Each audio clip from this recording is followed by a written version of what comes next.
Hello everybody, Justin with today's Bitcoin Minute. Today I've got a little bit of the good, the bad, and the truly innovative. And I want to start right away with some really great news. Wall Street Journal is going to be dedicating a section of their paper to Bitcoin. It's a really good sign. I mean, the days of saying that Bitcoin is not a legitimate financial instrument that needs to be talked about are over. And I think that's safe to say, seeing as how Wall Street Journal is such a respected newspaper and financial source of information, and they have some really good authors there that are said I'm bringing forth some good news from Bitcoin, so that's good news. Secondly, there's an interesting thing happening in New Jersey where the state of New Jersey is trying to sue to get the code and some other, just basically get their fingers into some really innovative code coming out of MIT in Massachusetts. And this code is based on the concept of Bitcoin as what's called a distributed trust network. And what that means is that all the processing power is distributed amongst people that you are trusting, basically, and working with in order to have a common objective. And that not only is good for Bitcoin, but it can lead the way to a lot of different innovation. And these people in particular were innovating in a way where you could actually trade rather than see advertisements on a website. You could say, use a little bit of my, you could opt in and say, use a little bit of my processing power in exchange for no ads. And that way it would mine Bitcoin on behalf of the site. And it would be a completely opt-in thing. Great idea.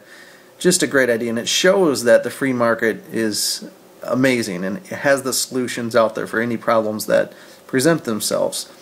Well, the state of New Jersey didn't like that, and they don't like anything they can't get their grubby little fingers into, and they tried to take the code and do all sorts of other stuff. So that's an ongoing thing that is you can read up on online, but it does show the two faces of Bitcoin right now. You have the freedom and the innovation that is happening with a lot of new developers and creative people and entrepreneurs, and then you have the old regulators and the people that don't know how to do anything except make laws on top of laws on top of laws.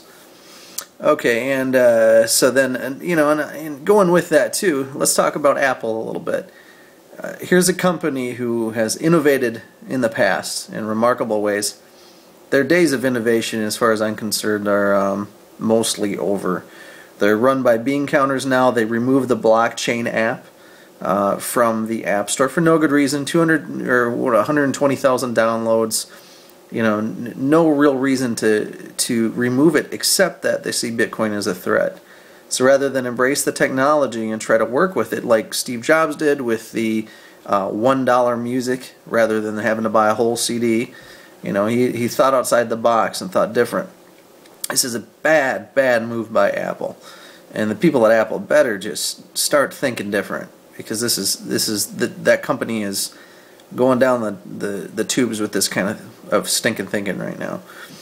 Well, let's talk a little bit more about the innovation stuff that's happening, because that's one of the most exciting things.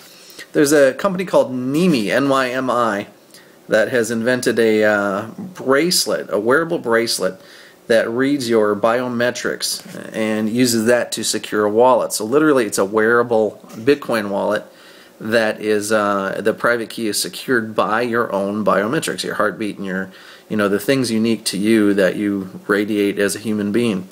And it's another great example of innovation that's happening in the Bitcoin landscape right now. And that's about it right now. I think I'm going to stop there for today. Thanks for watching again, and have a great day.